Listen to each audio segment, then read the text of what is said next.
Ashley? Yes. Hit the area assignment. Time for Monday Morning Fallout. Monday Morning Fallout. Of course, when we overreact to the football weekend, and whoa, howdy, is there a lot to overreact to? We'll start with my three big thoughts. Thought number one, small schools, big spotlight. A lot, I think inevitably, and I've mentioned this before, but inevitably, because of the size of the schools, a lot of the statewide attention of Texas high school football tends to gravitate towards the 6A and 5A level. Schools more than 1,000 kids, the larger schools, the more high-profile schools typically. This was a weekend in Week 10 of the Texas high school football season when I feel like the small schools took center stage. And some of them made huge, huge statements. One of them, and I don't think there's really any doubt about this, that the winner of the weekend was Post.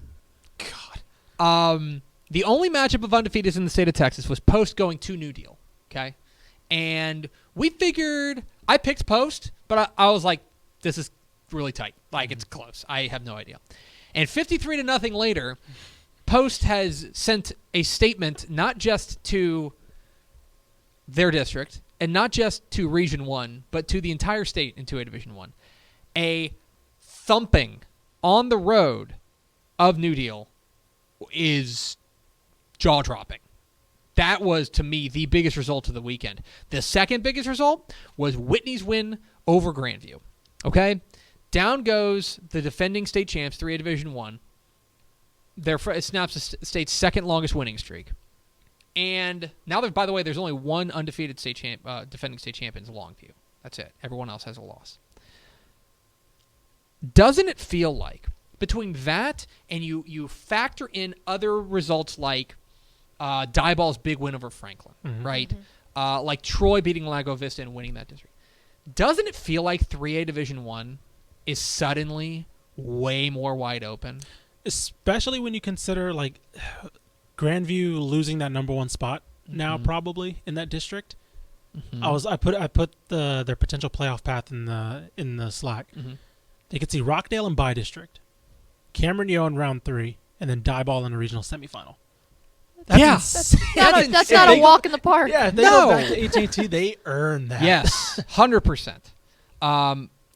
Those were really the ones that caught my eye. The other one, Stinnett West Texas went to Panhandle and beat up on the Panthers 77-52 in a wild shootout. And 2A Division 1 is going to be a lot of fun in Region 1, which, I think not a ton of people, when you talk about Post making a big statement, West Texas making a big statement, Panhandle's still there.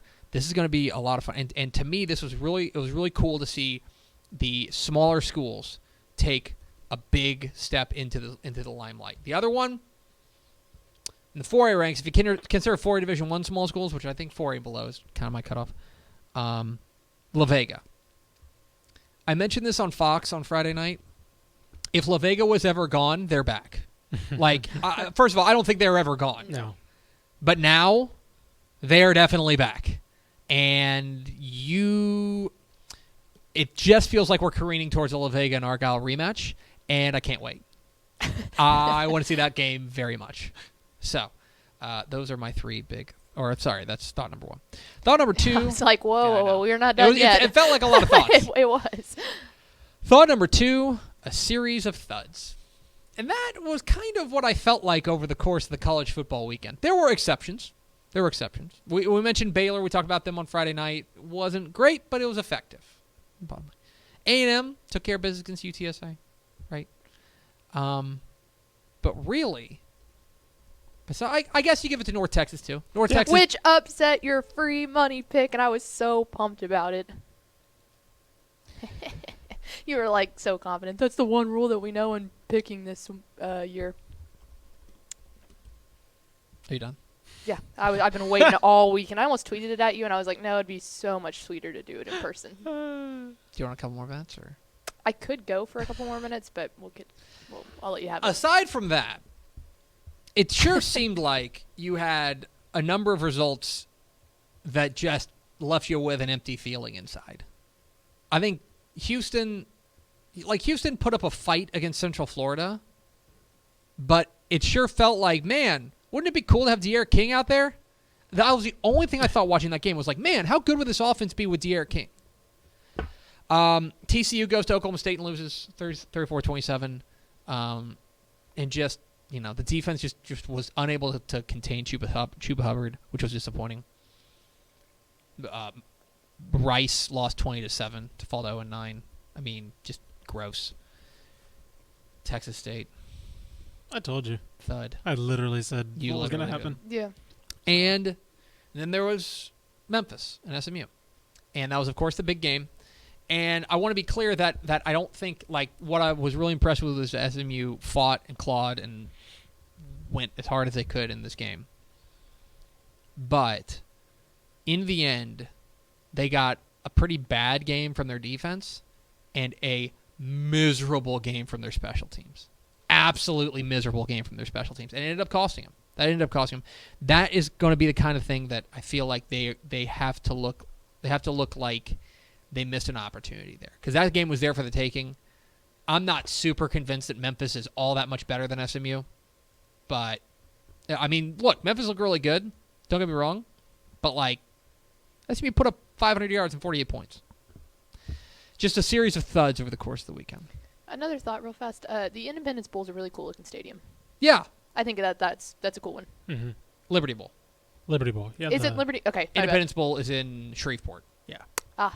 Liberty Bowl. Well, Liberty Bowl. Liberty Bowl does very, look very cool. It was really cool setting after game day and all that. It was, Yeah. they Oh packed- yeah, they sure. like packed the that place sky up. angle of the cameras and everything were really cool. Yeah.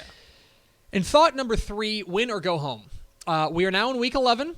It's the final week of the Texas high school football regular season. Half the teams in the state, basically, a little less than half the teams in the state will be done after this week. It'll be over for them. And so there is a lot riding on here. But I mentioned this to Craig Way today on his show. One thing that's really interesting about week 11 is that there's so much on the line. It is the most impactful week of the year so far. Just crazy, huge implications, major games all across the state. And Sunday morning's going to hit, and nobody's going to care. Mm-hmm. We're not going to mention one thing about Week 11, basically, in next week's show. We're not, because there's no point. Yep. We have the brackets, and all their attention shifts to the brackets. It's a weird week, but for a lot of teams, there are win or go home games all across the state. It's going to be a fun Week 11.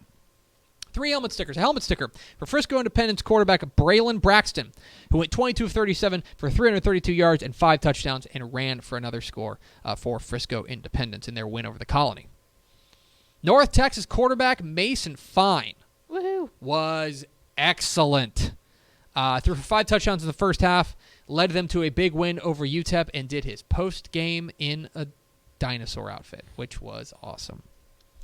And finally, Greenville wide receiver Miles Denson, 4 catches, 104 yards, and 3 touchdowns receiving, 5 carries, 85 yards, and a touchdown on the ground. And Greenville, by the way, clinched a playoff spot for the first time in, let me see if I can find this. David Smoke was tweeting about this. 2003. 51-3 win over Forney. They're playoff bound for the first time since 2003. Congratulations to the Greenville Lions. Big reason why their wide receiver, Miles Denson. 3 teams to watch. Dangerfield. Dangerfield's a team that I think maybe is flying under people's radar at this point. I think because they have the 2 losses. Now, those 2 losses are to Gunner in the opener, which probably with folks around Gunner, they will tell you how good Dangerfield is. And then they lost to DeKalb on the road in week 4. Those are both, I think, pretty excusable losses. But last week they go to Omaha and beat Paul Pewitt 42-38. And a previously unbeaten Paul Pewitt, really impressive. And that is a team you do not want to face in the playoffs. They have home run hitters. Tarleton State. Do you see what they did? That was ridiculous. Speaking of statements. Yeah, so Tarleton State, if you didn't know, played Midwestern State this week. Midwestern State, Good program. not a bad team. Yeah. Not a bad team. 66-7. Mm-hmm. 66-7. An absolute butt whipping from Tarleton State. They rang up, let me see if I can, 558 yards total offense. This was a Goodness. mollywhopping. Tarleton State is maybe It's them. I mean, we go back to it's them or UMHB, like as far as the best pound for pound team in the state from a college perspective. Respect to Baylor, but Baylor's not one of the top 4 teams in the FBS, I think. Yeah. Hot take. But Tarleton is a team to keep an eye on. And Beeville Jones polishes off an undefeated 10-0 season at district championship with their win this past Friday. Chris Souza, man, they're going to build a statue to that dude. He comes back for his second tour of duty there with the Trojans, and all he does in his first year is get them to 10-0. Really impressive stuff. They are a team to watch. 3 to see. A few big games this weekend. Cedar Hill and DeSoto is, of course, a game that everybody's going to have their eye on. Exciting game. Not a ton of playoff implications because they're going to different divisions, but if you know about that rivalry, you know that this is a game that both teams very desperately want to win. Should be a lot of fun. Kansas State and Texas. This would be a good time for Texas to get off the mat and play a good game against a Kansas State team that's feeling pretty good about themselves. And hey, look at it this way: Texas can get they can get a win, a transitive win over Oklahoma if they beat Kansas State. And finally, Abilene Cooper and Amarillo.